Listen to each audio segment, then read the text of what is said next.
Senior living is such a highly considered purchase. We're not selling shoes. We're not selling hamburgers. I mean, this is a decision that someone is making for the rest of their life. There's so many different thoughts that go through your mind. Where is it located? What are the amenities? Am I going to be socially engaged? Are there opportunities for me to continue to learn and thrive? Who are the people I'm going to be around? That was Megan Seaman, Director of Lifecycle Marketing at Brookdale Senior Living, explaining her team's unique approach to marketing. In this episode, Megan shares her perspective about the work she's doing to communicate with prospects, residents, and families at every point in the customer journey. She also discusses the importance of finding and applying relevant data. And she also explains how Salesforce Marketing Cloud has equipped her team to take their email program to the next level.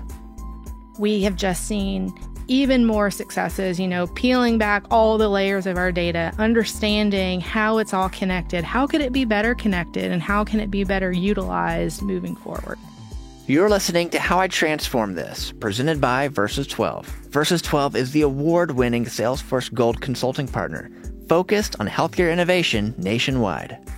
I'm your host, Clark Buckner, and along with Versus 12 founder and CEO Tammy Haas, each episode we're seeking out healthcare technology industry leaders, exploring stories of success through the transformation of healthcare. For more stories like this, be sure to visit versus12.com/podcast. Now, let's jump in.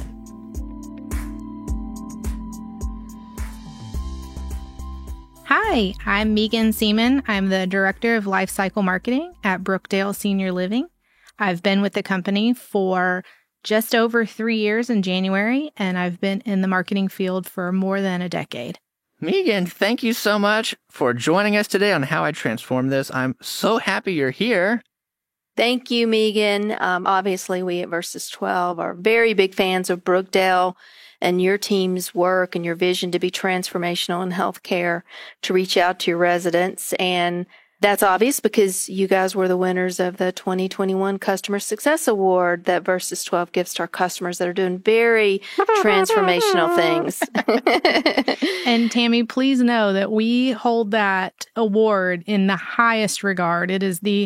We have taken out all of the other awards out of our glass case. And that award, it was the Passion Award. The angelic. So proud. Great. Well, that's what we're going to talk a little about, not only how you all are doing great things. A lot of the show, as you know, Megan, we love to dig into the story of those who are driving transformation in healthcare and healthcare marketing.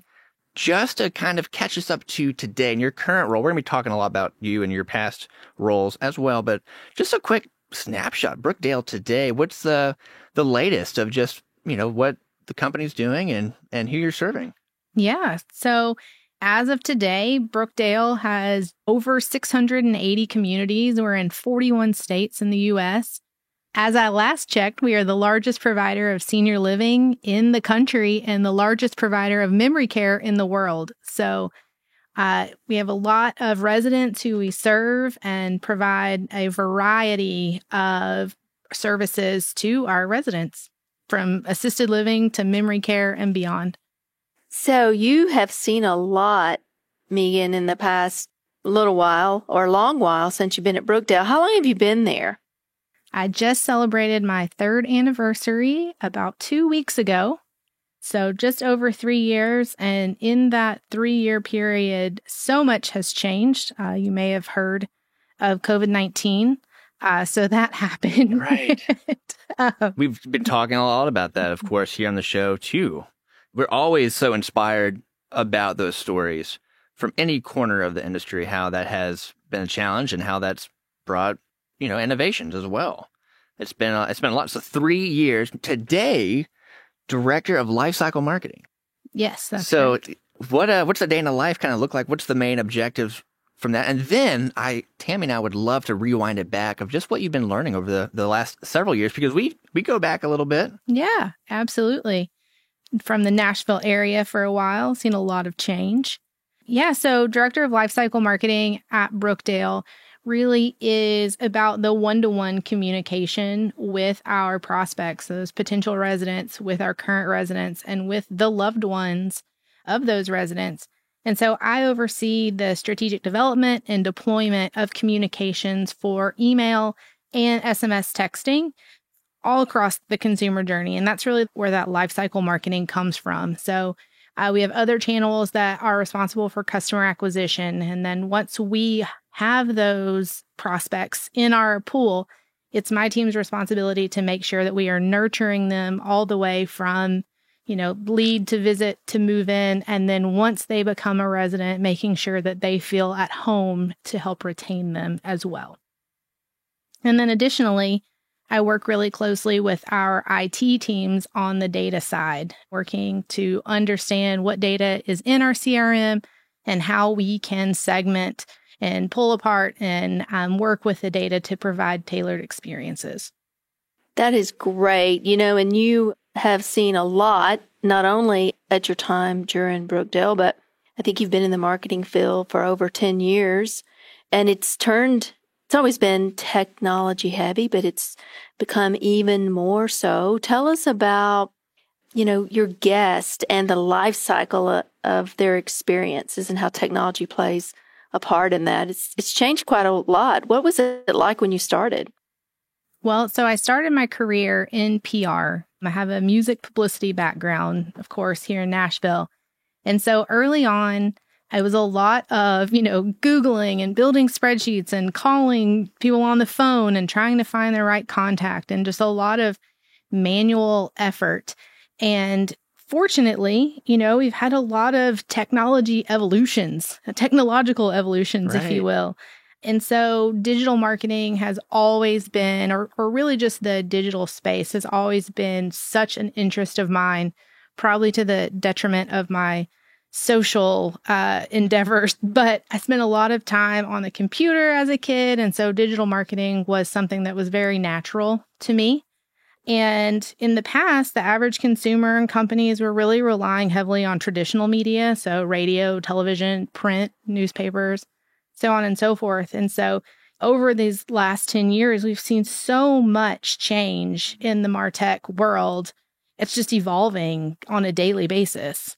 Something I want to jump in here with, Megan and I feel like, what's the youngest age you can remember of having social media or computer or, Tammy is a big trailblazer in the space, but she was one of the few computer engineers, right, Tammy? So yeah, don't talk about how long ago that was. I'm not talking about how long, but I'm saying you've been innovating this for a while, but I think what's interesting, it becomes pretty natural to what you were describing just now, Megan, and the one-on-one communications, the kind of nurturing you're doing now, it might be engaging audiences that it's not as natural for. Oh, absolutely.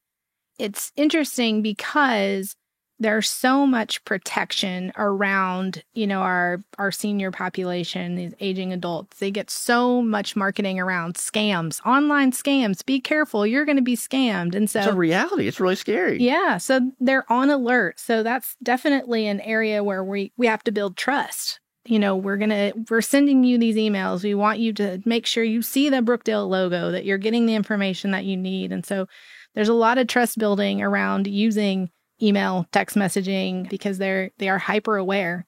But at the same time, the baby boomers are on the rise, and their kind of technological background, their, use of iPads and iPhones really is advancing at such a quick rate that now there's almost this expectation that we will be in the digital space. Megan, you bring up such a great point about how we communicate with seniors, and then you layer on the complexity of how we communicate in healthcare, and just dovetailing into you guys and your passion for that. I'm sure the audience would love to know what's working for you guys. How do you make it work? It's test and learn every day. I can't say that we get it right 100% of the time, but we have a lot of great tools at our disposal. We have, I talk a lot about data at work. I'm constantly meeting with communities on the phone, with community leaders, talking about the importance of data and clean data. and making sure that the information around our prospects and residents is accurate, because we want to make sure that we are providing an experience that they're looking for. So someone who is in the market for independent living, they're looking for an environment where they can flourish socially, where they can try new hobbies or learn new skills, maybe sell their lawnmower and go lay by the pool. Not all communities have pools, but some do.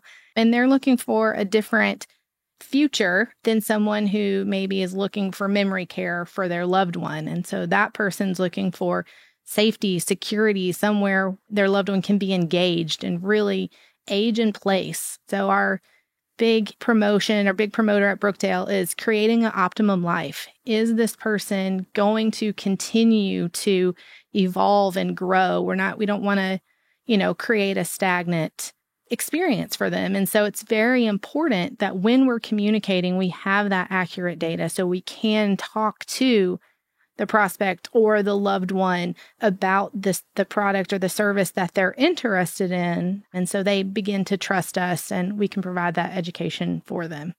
What I'm hearing, this is almost a question for both you and Tammy, but it sounds like the last decade, because of having access to better data, clean data, it enables just more personalization. And that, I feel like, has been lacking for so long in healthcare. Yeah, absolutely. I think, for so long, it was just a one size fits all for everyone. And my go-to is, if you think about traditional media, based on the technology that was available, it was based on these socioeconomic or demographic just generalizations, right? So, the mom is at home all day, so let's show products that, cleaning for women or for mothers because they're at home and they can watch it on TV. And I'm a mother and I work. And so I don't fit that traditional mold. And so it's really important that the technology provides that data, that there's personalization opportunities, because we know so much more now. We have access to so much more than we have in the past. You bring up a great point, Megan, about the personalization. And what we see, and I'm sure you have thoughts on this, is the personalization builds trust. The trust creates your brand. And then it's a circle that you can continue to build more and more trust. And when people make these decisions or family members make these decisions, it's a big decision about moving into another way of living that's not independent living in their home, moving to more of a senior living situation. So it's even more relevant, I believe. Yes, absolutely. Senior living is such a highly considered purchase. We're not selling shoes. We're not selling hamburgers. This is a decision that someone is making for the rest of their life. They're buying a house, or, when you're helping your older children think about post-secondary education, there's so many different thoughts that go through your mind. Where is it located? What are the amenities? Am I going to be socially engaged? Are there opportunities for me to continue to learn and thrive? Who are the people I'm going to be around? And, if you're thinking for your family member, who are the associates at this community? Can I trust them? And so there's so much that goes into making this decision that, we have to personalize it. We have to, like you said, build that trust and make them realize that Brookdale is the right place for them and that the expectations they have will be met when they arrive. So, Megan, I think I've heard you say before that, senior care can be thought of in very limiting terms, but there are so many levels of services specifically that Brookdale offers that, are different ranges. Describe those. Yeah. Absolutely. I think there is a stigma in senior living, and that's something that we've worked very hard and continue to work hard to overcome, because Brookdale is a place where people come to live that next chapter of their life. So someone who is ready to, sell the lawnmower, right? They just want to play golf. They want to meet new friends and they want to, have coffee with friends in the morning and discuss ideas. They would go into independent living. Or someone who maybe needs a little extra hand around the house. They're still highly mobile and they're still in a great spot, but they just need an extra hand. So we might recommend to them assisted living. And then, of course, as they're progressing on, if they have Alzheimer's and dementia, we would recommend memory care. And that's really a more hands-on approach where associates interact with our residents on a daily basis. And I mean, like I said, it's a continuum of care. So from when you come into independent living, some of our communities, you can age in place all through the different levels. And, there's one thing that is common throughout all the different, what I call subverticals in healthcare.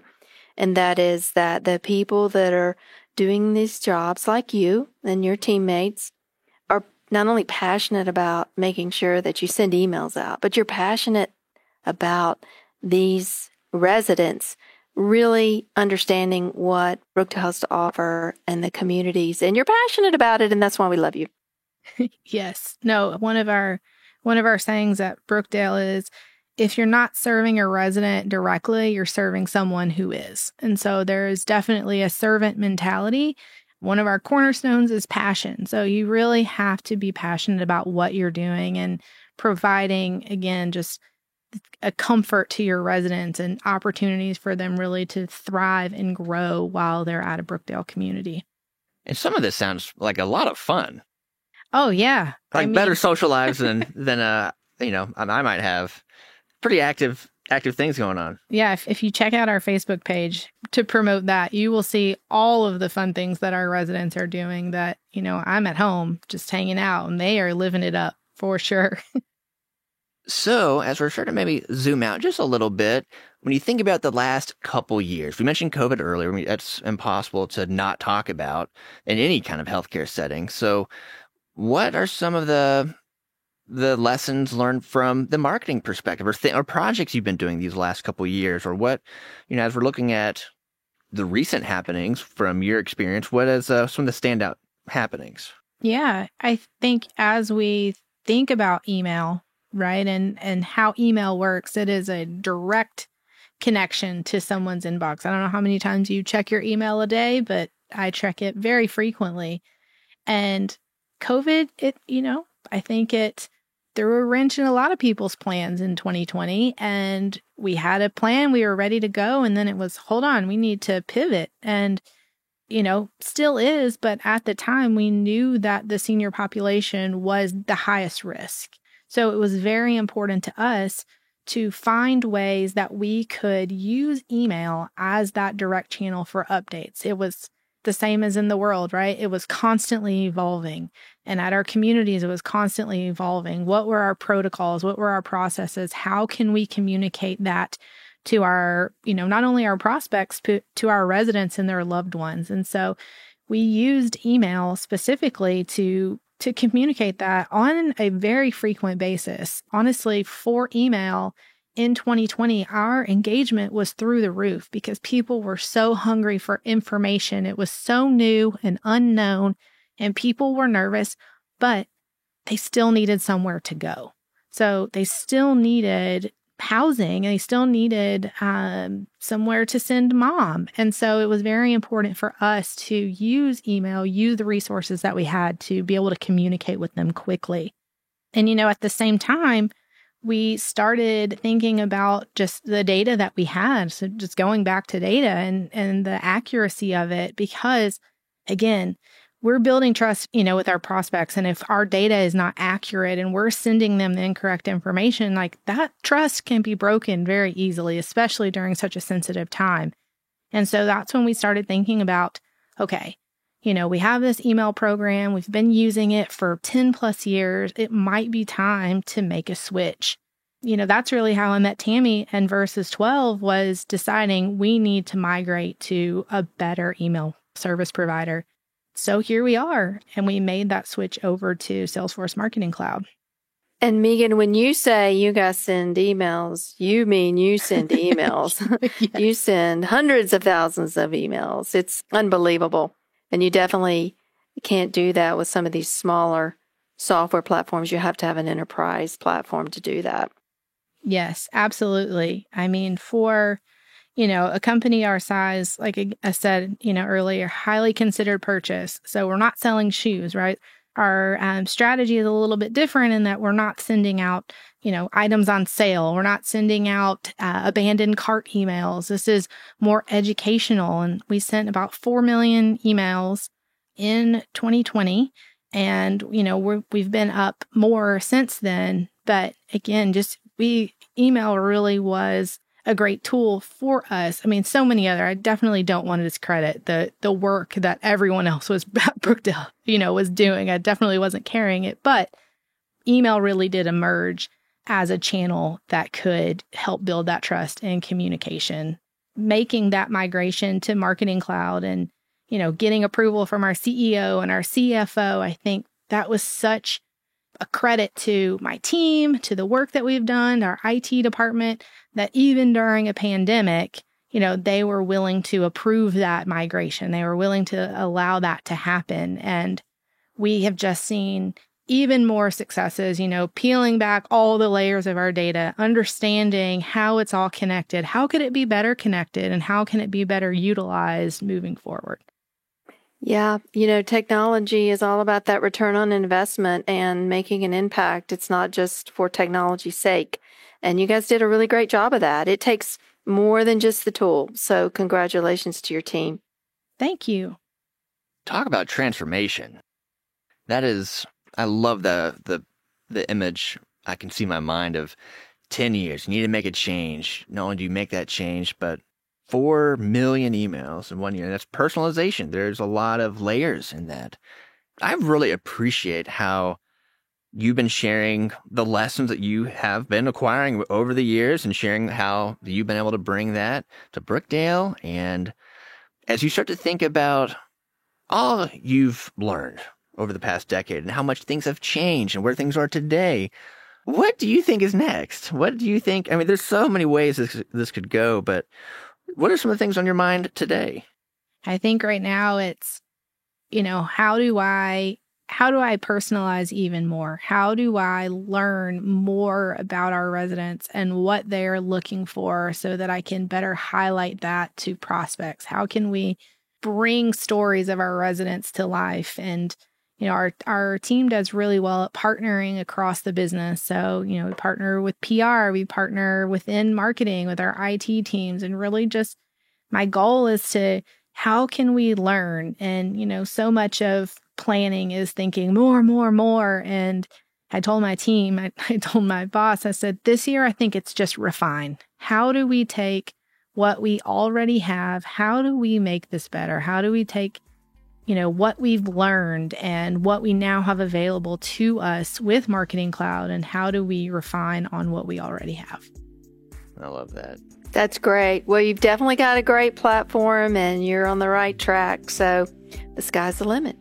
That's great. This has been so eye-opening. I've so enjoyed it. Thank you, Megan.